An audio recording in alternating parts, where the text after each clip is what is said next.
Well, crap. There's my water pump. I wonder why it stalled. Got the radiator loose. Didn't see real big chunks come out of it. It's pretty crusty in the housing.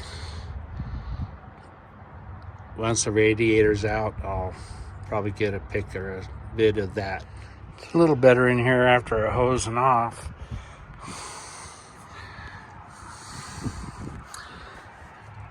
I got it running pretty clear out of there. I didn't see any big chunks. I don't know. Heater is just looped together. I made sure to blow some up that way. Man, I don't want to pull that thermostat.